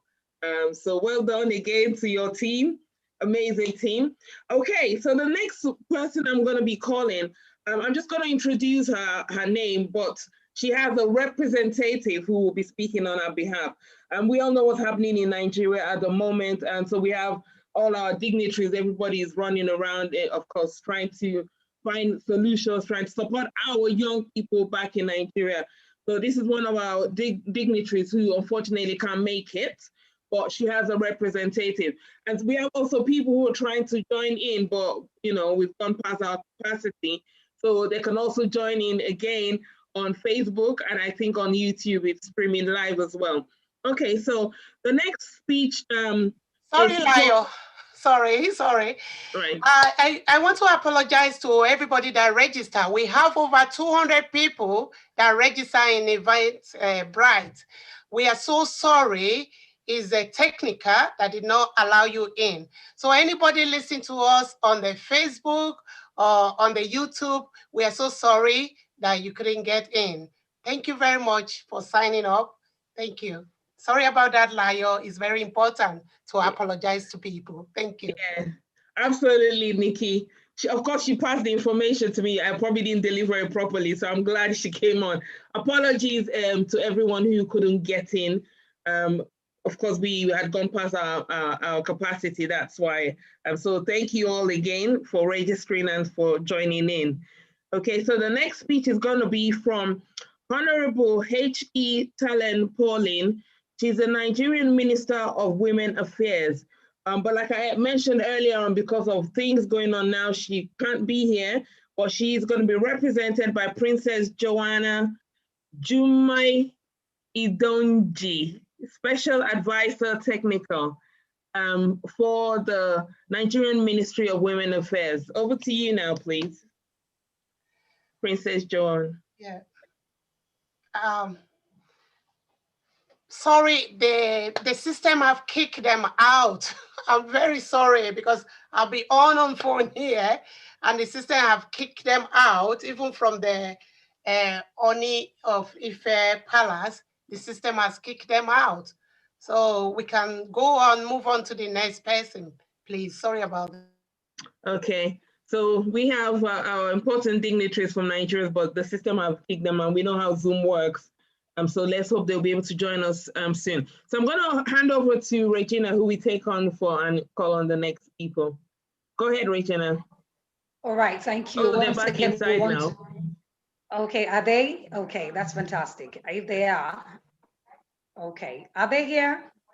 You go ahead and I'll work that out with the technical team. Okay, I watched this video. The video we're going to introduce to you shortly, a video of a very intelligent French-speaking African, a very amazing young man that has been innovative, creating a lot. Given every opportunity and support, we should expect this young man to be making the billions, so to say, across other races are making. So ladies and gentlemen, we'll be playing the recording of an innovative young man called Sinhote. I don't know whether I pronounce it so right, but I think that's a French name that he might. So because of some language barrier, we might listen to him, maybe there will be an interpretation. Thank you.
Oh, wow, wow. Did you watch it clearly, closely?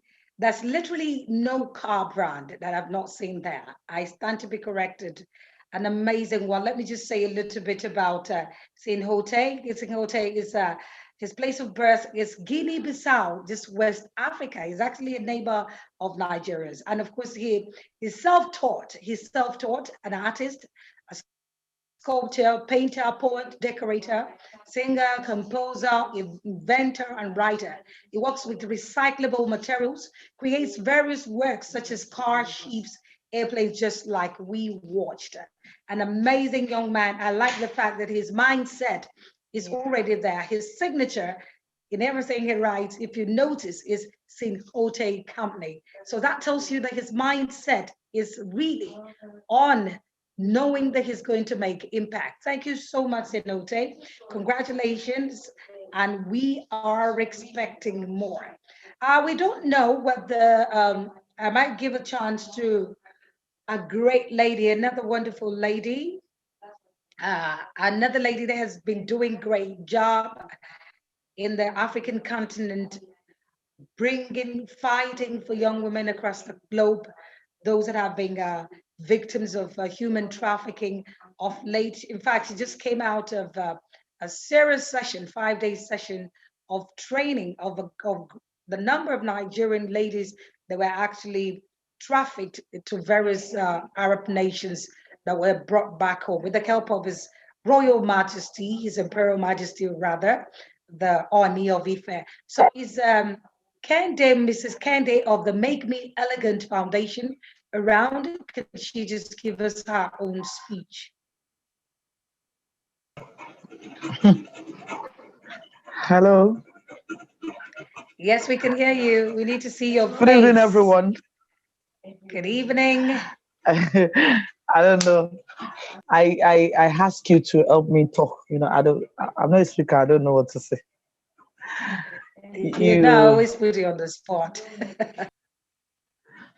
So please, I would like to hand over to you to, know more about the organization and what we do. Okay. So thank you so much. Thank you so much. Okay, that's the permission. And so I will take my time to talk about this amazing young woman. Her name is Kende Okorafo. She's actually the founder of Make Me Elegant Foundation. This foundation is encompassing a lot of innovations as far as I'm concerned. She is a woman that is wrapped up in different leaves. The African way, there's a food that we call in Nigeria, we call it eko or moi moi. We wrap it in a way that as you unwrap, you begin to see different dimensions until you get the best. And that's exactly what this young lady is doing. Of recent, she went about fighting for the freedom of young women that were actually trafficked outside the country to different nations like Dubai, Oman, Lebanon, the one that was so notorious that actually caught world's attention, that the broadcast, the BBC actually took it up, is that the ladies that were in Lebanon. In fact, the recent bomb that occurred, the explosion rather, that occurred, some of these girls were affected. Luckily, none of them died, although we lost some of them as a result of the abuse that they went through. But this lady, in collaboration of the Nigerian Ministry of Women Affairs, she went doggedly fighting, resiliently, making sure that these young women were brought back. And with the help of people like, of course, caring and sharing, she's been one of the amazing women supporting Make Me Elegant. She's been able to help. Cash, of course, some women wouldn't want their names mentioned, but we want to take this time to say thank you to them. I'm saving the best for the last. One of the best African traditional rulers, the one I respect so much over the few months that I have had to see the works that his palace has been doing, and that's His Imperial Majesty, the Oni of Ife. We're talking about our own father. We call him our father. I call him daddy already. He took it upon himself to promise even ahead of time that if these girls are brought back to the country, he would make sure he gives them a space of land and also give them an opportunity for them to be rehabilitated and integrated into the society. A promise he kept almost.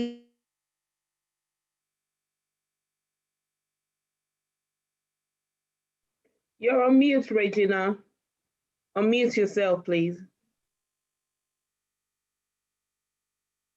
We can't hear you. You're still on mute. Can you hear me? Can you hear me? Yeah. My sincere apologies. So that means I didn't say, you couldn't have heard me at some point, isn't it? Or did you hear me from the beginning? We heard you from the beginning, just the last 1 minute or so. Okay, thank you so much. So right now, these young women have been not only reintegrated into the society with the help of these organizations, which I call chiefly talking about the Oni of Ife's Palace, and of course, our own dear Honorable Minister for Women Affairs, we're talking about Dame Pauline Tallen. They were able to rehabilitate these young ladies, and 5 days ago, they taught them intensively some of the jobs they could, innovations, and of course, career jobs that they could take up and return back to normalcy into the society without being, stigmatized or, put in the other way, so to say, because it's a common thing in Africa. When people go through such things, the assumption is that they actually did it, they caused it. But we all know that some of the things that are happening, leaders in Africa, some are not as how will I say, upcoming as it's supposed to be. And so this ladies had to leave the continent to go find and eke a living. Unfortunately, it wasn't a palatable thing, but by and large, Make Me Elegant, but with the help of a wonderful lady, Kehinde Okorafor, had been able to do this great job by bringing them back to the country. And today we can say they are back home with their families. Some of them have been reunited with their daughters, some of them were mothers. So we say, well done. Thank you so much for the opportunity of being a host and at the same time speaking for my wonderful lady, Make Me Elegant Foundation's CEO, Kehinde Okorafor. Thank you. So Lyle, it's back to you. Thank you very much, Regina. That woman has done quite a lot of stuff.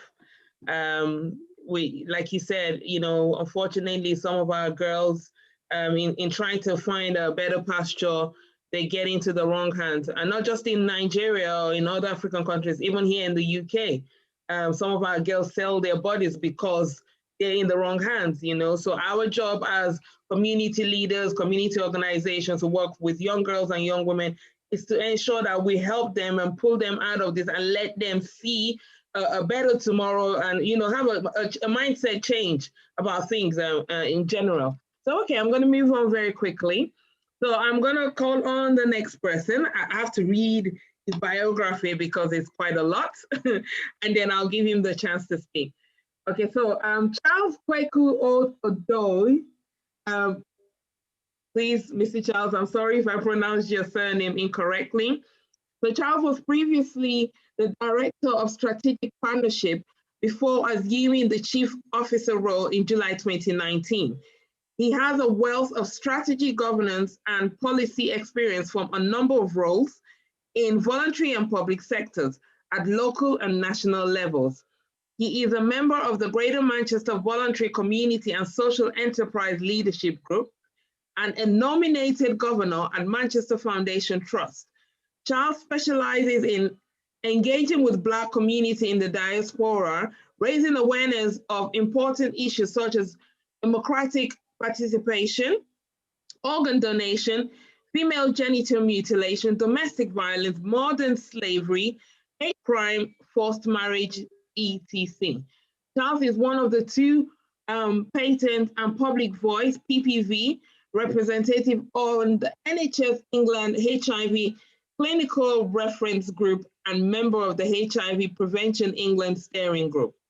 He is also a Christian minister of religion and co-chair of Faith Network for Manchester, engaging with people of different faiths and none.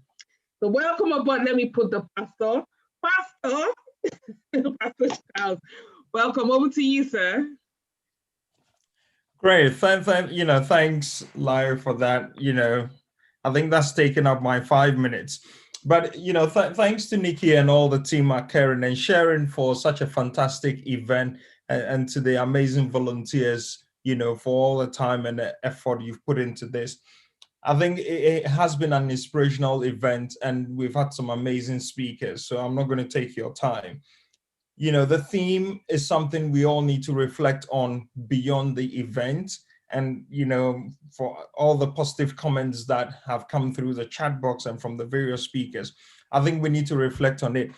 The only thing I would want to leave all of us with, if 2020 doesn't mark a turning point, then I'm sure for the next couple of decades, there wouldn't be any change. I think especially for the Black community, we've had 2 pandemics One has been COVID, which is disproportionately impacted us. And then the other has been the resurgence of Black Lives Matter. And, we've had lots of solidarity, and that is what we want to build on. So I want to thank, all our brothers and sisters, from other communities who joined in the solidarity protest, who decided to put themselves in our shoes, who showed empathy and compassion, resetting the mindset.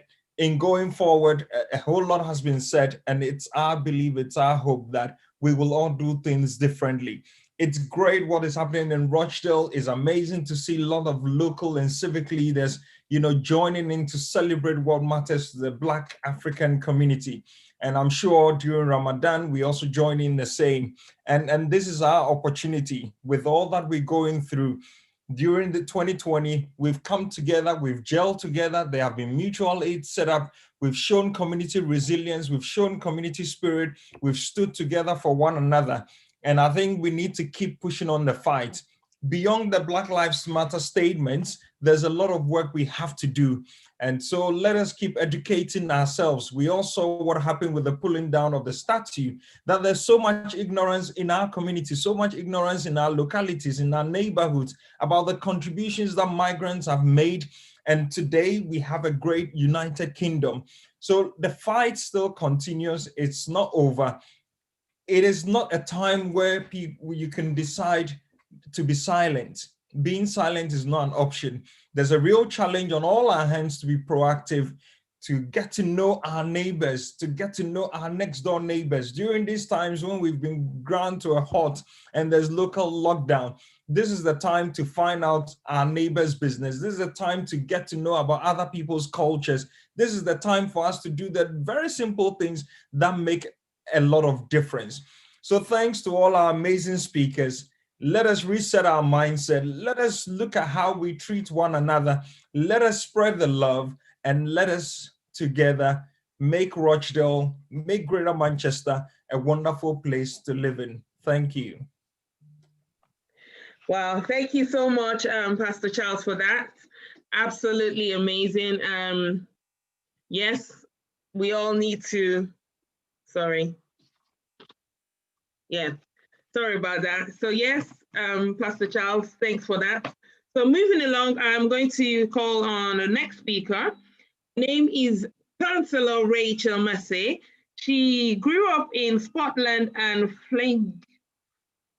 Florlinge. She's schooled there, and she's married and presently runs a business in Scotland. She is the Labour Councillor for Scotland and Florlinge. She is the assistant to the portfolio holder for Children's Services. So let's give her a round of applause while she comes and talks a bit more about herself. Thank you. Hi, everyone. So as introduced, hi, yes, I'm Councillor Rachel Massey. Thank you, Nikki and Karen and Sharon, for inviting me to your event. I am honoured. I'm nervous, to say the least, after following everyone. I mean, come on, how do I follow some of that? But first of all, apologies. I was late and I apologise for that. I've just come out of a meeting where I've been fighting for residents that I represent to make where they live better. I'm amazed at everything that I've heard so far, and I am gutted that I have missed so much. But one thing, I heard Ms. Cooper and everything that she was talking about. That's when I arrived. Don't change, any of you. We should celebrate each individual as unique. We're all unique, and if anything, we are all wonderful human beings. Like I said, everything so far has been amazing. The experiences discussed are all inspirational. And again, Ms. Cooper said about 50-50 being important. We deserve equality. I totally agree. To all the women here, you are a voice for every one of us, and thank you for that. If I can help you in any way whatsoever going forward, if you want to get more involved in politics, then I want to help you do that.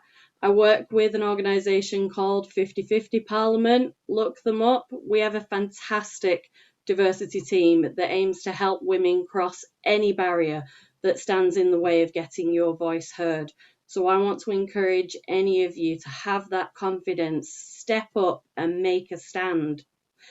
I am privileged where I am in Rochdale. I am so proud to be in a community where we celebrate not just Black History Month, but throughout the year we have some outstanding events where the community can come together and immerse themselves in such diverse range of cultures.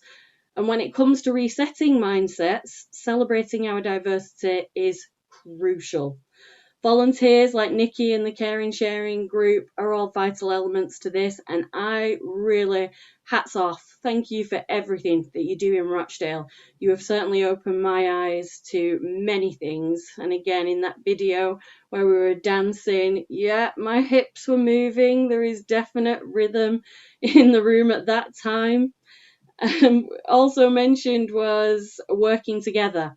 It's one of the founding principles of cooperation that we have here in Rochdale. Anyone who has visited Rochdale will have passed under our bridge that reminds us all Rochdale is the birthplace of cooperation. Another of the principles is not to discriminate against race, religion, sex, sexual orientation, disability, ethnicity. We have to work together to achieve the best possible outcome for everyone. Working together is definitely, for me, another mean of changing the mindset. So, to make it very brief for you, let's keep going. Let's make the change that we want to see and work together on how to achieve that. Thank you very much for inviting me. Thank you so much, Councillor Rachel, for that amazing speech. So I'm going to hand over to Regina, who's going to sort of finish the whole show. It's been an amazing event. I'm so glad I was able to attend. I've met a wealth of, I mean, it's just been really, it's been a beautiful, amazing night. And my mindset is definitely reshaped and reformed after today. There's so much I'm still going to go ahead and do. Thank you everyone who has come, and God bless you as you go ahead. Over to you, Regina. Thank you so much, Lyle. It's been an amazing time, an amazing evening. I think it's a good one that I had to take off. I think it's for some of us in Nigeria, I think, isn't that a good escape? We kind of, it cooled our minds to say that there is hope for our country. So, but before I say that, there's a surprise information they're going to, so I would like to give the microphone back, so to say, to Kehinde Okorafor. She wants to say something. I'm giving you just 1 minute, ma'am. Thank you. Good evening, everyone. I am so I don't know. I don't like There's a noise at your background, I guess. Is it from my side? I don't think it's from my side. Yes, I think so. Okay, okay. Is it from my side? Thank you. No. Go ahead. No, I think it's quite okay now. Thank you. Yeah, I just want to appreciate everybody present today. I think I'm able to pick see Dr. Erima Bell. I want to appreciate you, Ma.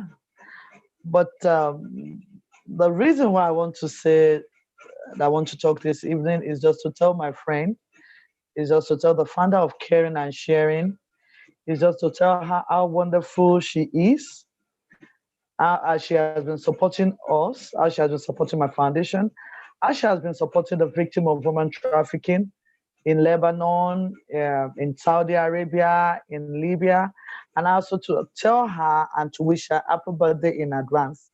So I would like everybody to join me to sing for her. Tomorrow is her birthday. I want everybody to join me to sing happy birthday. Wow. Okay. You are a wonderful woman. You are a great woman. You know, I love you with all my heart. And I want to tell you that I owe you my support engine. And I want to say thank you for everything you have done. I remember how we met was so funny, but it was divinely that God brought you because he knew we were going to do a lot of things together. And I remember so many times Nikki Pod asking me and said, who is this Nikki? Nikki. I'll tell Baba Mamo, I really want to appreciate you. You are wonderful. For a whole 1 week, your crew was with us in the palace, taking pictures, doing videos. You were wonderful. I felt that I've known you for a lifetime. Happy birthday. I know so many people doesn't understand Yoruba, but I would like to pray for you in Yoruba. Please, maybe Sister Rejuna help me to translate to English. Igba ọdún ọdún kan ni. Okay. Lágbára Ọlọ́run. All right. By the grace of God. Ọdún tó ń bọ̀ yìí, á sàn ẹ́ sówó, á sàn ẹ́ sọ́mọ. I know you won't understand that one. That's deep. Ìdílé máa lélẹ̀ ìkẹ́. Àníwá ẹtì o. Láṣẹ Èdùmàrè.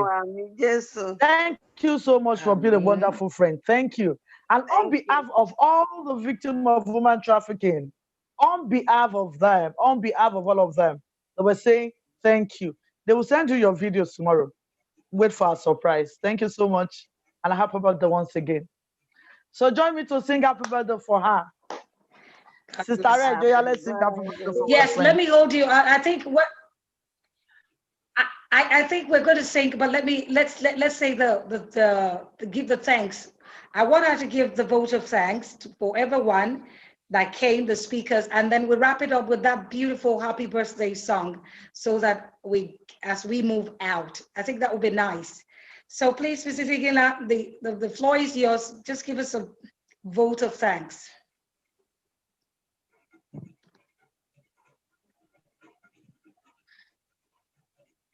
Is she there with us? He has muted her phone. Please unmute your phone and just give us the vote of thanks. I think it's the network. It's not. Okay, if it's going to waste some time, if it's going to take some time, as well just the vote of thanks. Okay, ladies and gentlemen, no particular, but in the we want to thank you to our special on talking about. Oh, I'm already thanks. Are you there? Oh, hello, Regina. Nikki. I'm here. Nikki. Yeah. Yes, I can hear you. Is she there? Yeah. Yes, please. Okay. Okay, go ahead now. Lara, are you there? Yes, I am. We can see you and we can hear your voice.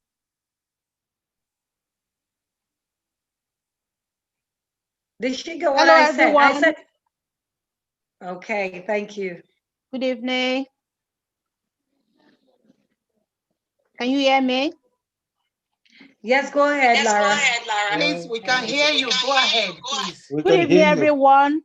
Yeah. On behalf of Kerry and Sharon Rushdie, we'd like to say a big thank you to the Royal Majesty, His Imperial Majesty, Ọọ̀ni of Ile-Ife, Ọba Adéyẹyè Ẹnìtàn, Adéyẹyè Ògúnwùsì. Thank you so much for joining us. We would like to appreciate the Mayor of Rushdie, Billy Sherry. Out of your busy schedule, you managed to join us today. Thank you so much for your kind words. And we would like to appreciate all our dignitaries as well. We have Dr. Erima Bell, Dion Nancy, Roxy Magdala Cooper, Linford Sweeney, Mary Jane, Kehinde Okoroafo, Russell. We'd like to say thank you so much. Thank you so much for your powerful speech. We appreciate you all. And we'd like to say thank you to all our performers tonight. It's been amazing. You are so great tonight. Thank you so much for making tonight a great day.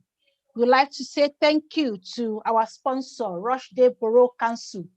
Thank you so much for always supporting us all the time. We appreciate you. We'd like to say thank you also to all our partners, Mama's Help, Carl, Can, Action Together, Answer Cancer, Make Me Elegant, and also Link for Life. Thank you for your partnership. We appreciate you all. Also, we'd like to say thank you to all the attendees. Thank you for joining us tonight. Thank you to all our viewers on YouTube and Facebook as well. We appreciate you all. And most especially, we'd like to say thank you to all our volunteers. You are amazing tonight. You are the real MVP tonight. We appreciate you. Thank you, all of. Thank you for the hard work. We appreciate you. Thank you so much. And also, we'd like to say thank you to our host tonight, Lyle and Regina. You are amazing. We appreciate you. We thank you. On behalf of our CEO, Mrs. Nikki Gilla, we say thank you. And hopefully next year we'll be together physically to celebrate Black History Month. Thank you so much, all. Amazing. Thank you so much. Thank you so much, Omolara, for taking your time. That was an amazing one. Thank you to everyone. And ladies and gentlemen, as we wrap it up on this year's Black History Month 2020, organized by the Caring and Sharing, talking about Rochdale Borough Council, we want to say also big thank you to everyone. We are hoping that by next year, we would have come with a new mindset, much better than we have had as Africans, rising and making sure that our continent is not only felt within its continent, but outside, of course, other parts of the globe. Thank you. God bless you. Like I've been introduced, my name is Regina Akristo-Bodo. I am the convener of the Widow's Might. I'm also an online moderator and, of course, a teacher of public speaking and presentation. I love what I'm saying. I've made friends, so don't be surprised when I give you a call. I would have taken permission from Mrs. Iginla. Thank you. And like we promised her, we are going to give her a birthday song. That would be our ushering out. We'll be ushering ourselves also going out. So please, ladies and gentlemen, put on your microphone. Let's sing. Yes. Sorry, Regina. It's my coordinator, Aderunke Lawa.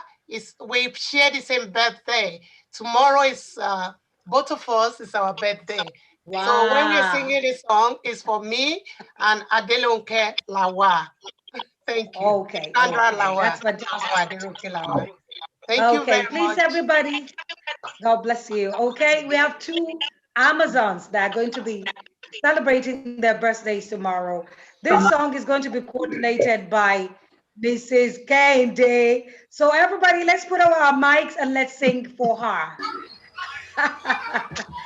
Happy birthday to you. Happy birthday to you. Happy birthday, Nikki. Happy birthday, Nikki and Mrs. Lawa. Happy birthday to you. Happy birthday. Hip, hip, hip. Thank you all. Thank you so much. Happy birthday. Thank you all. Long life Happy and birthday. prosperity. Happy Love birthday. much life. Good night, everybody.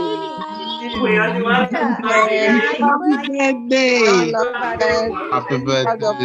Happy birthday, Nikki. Happy birthday. Birthday, Nikki. Happy birthday, Nikki. Happy birthday, Nikki. Well done, everyone. Well done, everyone. Happy birthday. Happy birthday. Hello, Coffee. Birthday.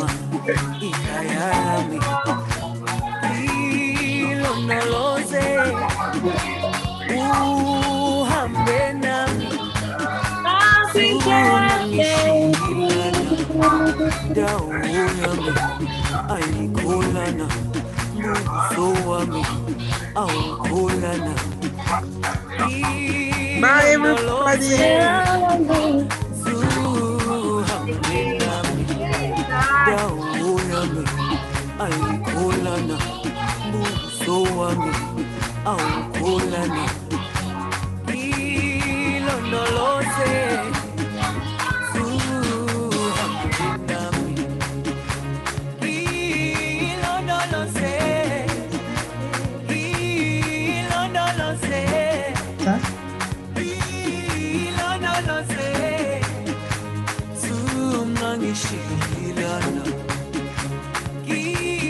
Ilondoloze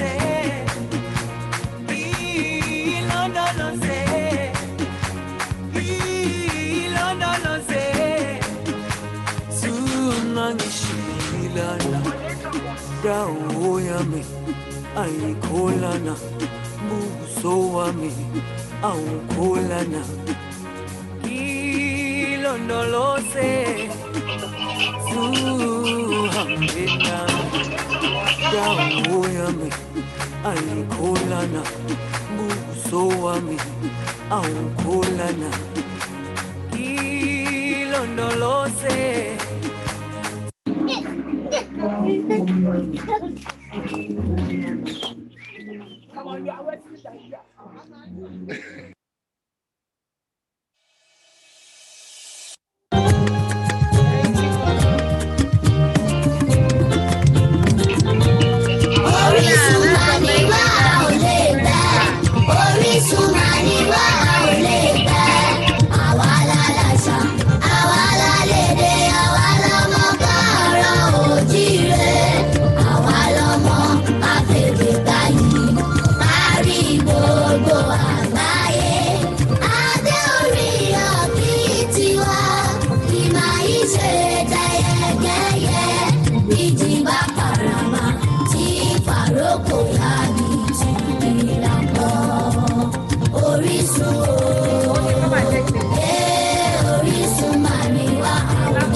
Thank you so much. I appreciate you, especially Ola.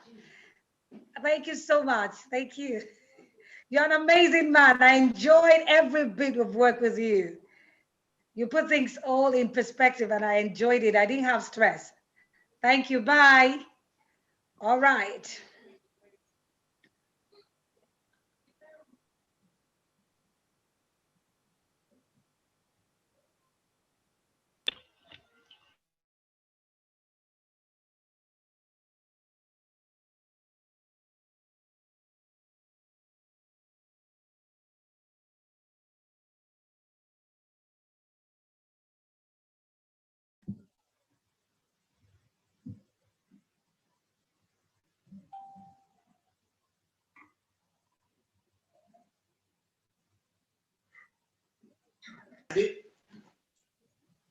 wọ́n bá bẹ̀rẹ̀ sí ní wò wọ́n ṣe gbá wọ́n ṣàwò.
ìwọ ni, ìwọ náà kọ́, Ọlọ́run ọba màmá ní.